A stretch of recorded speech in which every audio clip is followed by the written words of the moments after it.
The president also wanted me to relay his congratulations to Japan for electing their next prime minister, a highly respected person who also happens to be the first female to hold the position for our great ally. I would encourage you as a reporter to go on the ground and to take a look at it for yourself. You should play it on your show. You have a great opportunity on prime time on CNN to show your audience. Why should they be concerned about the federal government offering help to make their cities a safer place? They should be concerned about this. They should be concerned about the fact that people in their cities right now are being gunned down every single night. And the president, all he's trying to do is fix it. And the president wants to make America's cities safe again. And I don't think there's anything wrong with that. I know the president has spoken about potentially going after George Soros with RICO charges and for funding all of this violence. Has there been any update on that? If Hamas does agree to relinquish power and give it up, cede power to this transitional technocratic government, if that does happen, would the Trump administration then recognize a Palestinian state? A Sunday evening deadline. Obviously, the negotiations have extended that, I imagine. What is that new deadline? First, do you have a reaction to reports that thousands of Cuban troops are deployed alongside Russia fighting in Ukraine? When you look here in Washington, D.C., the president just last week said it is now a completely safe city, and there are still National Guard members on the streets that are not involved in ICE activities. Can you provide the justification for the White House here in Washington, D.C., why the National Guard members continue to be out on the streets? Hey, Steve. How are you? Glad you're so excited to see me today. Alrighty. Good afternoon, everybody, and happy Monday. Let's get to it, and we'll begin with a few scheduling announcements today. President Trump will be hosting the Canadian Prime Minister Mark Carney tomorrow for a working meeting here at the White House. On Thursday, the president will host his 8th cabinet meeting alongside his incredible team. Also on Thursday afternoon, President Trump will host the president of Finland, Alexander Stubb, for a working meeting here at the White House. The president also wanted me to relay his congratulations to Japan for electing their next prime minister, a highly respected person who also happens to be the first female to hold the position for our great ally. Democrats, unfortunately, are continuing to play political games, and we are now in day 6 of the Democrat federal government shutdown. If the Democrats do not vote to open the government tonight, federal workers will not receive their next full paycheck. Additionally, the special supplemental nutrition program for women, infants, and children will run out of federal money very soon. This program provides vouchers to buy infant formula, fresh fruits and vegetables, and other healthy foods for low-income families. Also, our incredible military service members who risk their lives to preserve and defend our country are now working without pay and will miss their next paychecks if this Democrat shutdown does not end tonight. So all of this begs the question, what is the Democrat ongoing shutdown truly about? The sad truth, we believe, is that the Democrats intentionally shut down the government and are inflicting this pain on American citizens to try and demand free health care for illegal aliens. Of course, this is an indefensible and truly radical policy to be in favor of, let alone to use as the primary reason to shut down the United States government. So the Democrats and their allies are desperately lying about their true motivations. The Democrats' current position is that the only way the American government can reopen is if illegal aliens can get free health care. Don't take my word for it, just look at what's inside of the Democrats' proposal to reopen the government.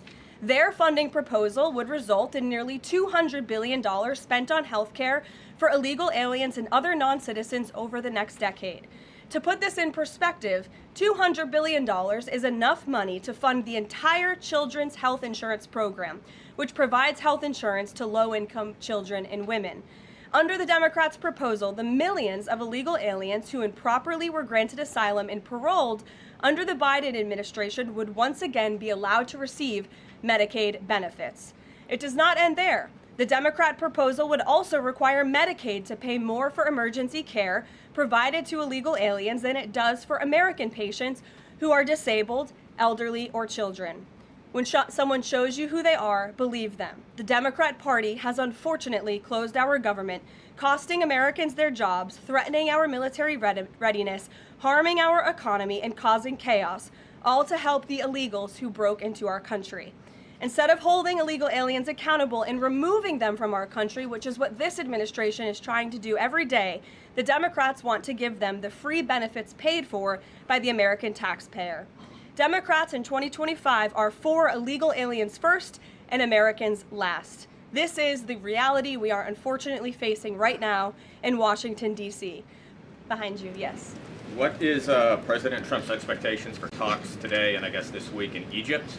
And is there a new timeline that the president is giving all sides to reach an agreement? Yes, there are technical talks happening right now in Egypt amongst Special Envoy Witkoff and Mr. Kushner, as well as their respective parties from all sides. What we saw take place on Friday, and I have not commented on that from the podium yet, is truly remarkable. You've seen all sides of this conflict agree that this war needs to end and agree to the 20-point framework that President Trump proposed. It's an incredible achievement, and the administration is working very hard to move the ball forward as quickly as we can. The president wants to see a ceasefire. He wants to see the hostages released, and the technical teams are discussing that as we speak to ensure that the environment is perfect to release those hostages. They're going over the lists of both the Israeli hostages and also the political prisoners who will be released, and those talks are underway, and the president is very much on the ball and is being apprised of this situation. President a Sunday evening deadline. Obviously, the negotiations have extended that, I imagine. What is that new deadline? Does the president have a time frame in mind to see this phase implemented? Well, the Sunday evening deadline was to hear back from Hamas on the proposal one way or another. And of course, on Friday, Hamas put out a very clear statement in the president's view that they accept the president's framework, and that's why those technical talks are now underway. But again, we want to move very quickly on this, and the president wants to see the hostages released as soon as possible. Steve. How long do you expect those technical talks to last, Caroline? I don't want to draw a red line up here, Steve. Of course, it's very important, as I just mentioned, that we get this done quickly. That's how the president's team feels, so we can get some momentum, get the hostages out, and then move to the next part of this, which is really ensuring that we can create a lasting and durable peace in Gaza and ensure that Gaza is a place that no longer threatens the security of Israel or the United States. Caitlin. Thanks, Caroline. I have two questions. On the layoff of federal workers, potentially, the president said yesterday that Democrats will be to blame if federal workers lose their jobs. Historically, though, in past shutdowns, workers have been furloughed, but they have not been laid off en masse. So wouldn't that be the president's call to lay people off? As I've said repeatedly, Caitlin, this conversation about layoffs would not be happening right now if the Democrats did not vote to shut the government down. And as I also said last briefing as well, we are $37 trillion in debt, and the government is not receiving any cash. So someone has to look at the balance sheet and be good stewards of the American taxpayer dollar. And layoffs are an unfortunate consequence of that.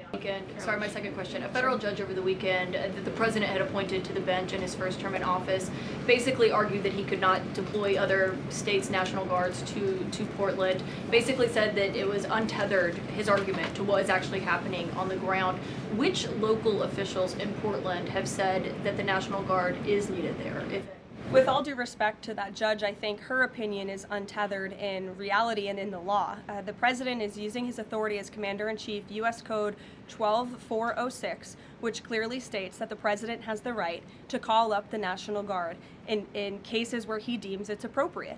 And if you look at what has happened in Portland, Oregon, for more than 100 nights, I was talking to our law enforcement team about it this morning, for more than 100 days, night after night after night, the ICE facility has been really under siege by these anarchists outside. They have been disrespecting law enforcement. They've been inciting violence. We saw, again, a guillotine rolled out in front of this federal building. And so the president wants to ensure that our federal buildings and our assets are protected.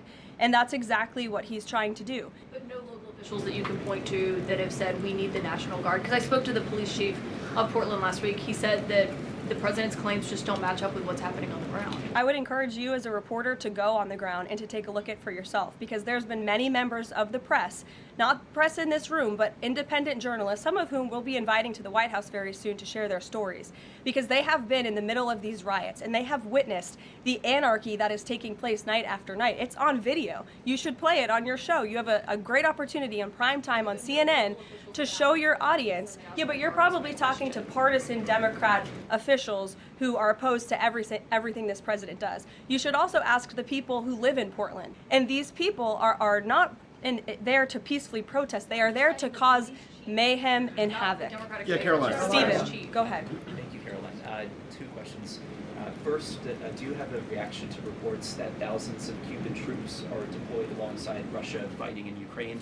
And on a very different matter, the president last week floated in an interview with our colleague Daniel from One America a rebate for tariffs of up to $2,000 per person. Is that plan contingent on the Supreme Court's upcoming ruling on the legality of the tariffs? And is the White House preparing for legislation to make that happen? Sure. On the first point, I have not seen that report, Stephen, but I'll check in with our national security team after this and we'll get you an update. To your second point about the tariff rebates, I think it's an idea that the president has discussed and floated with his team of advisors, but no decision has been firmly made at this point in time. Sure, go ahead. Thank you. The Democrats have questioned and scrutinized the president's comments about using potentially the military, American cities, as training grounds for the military.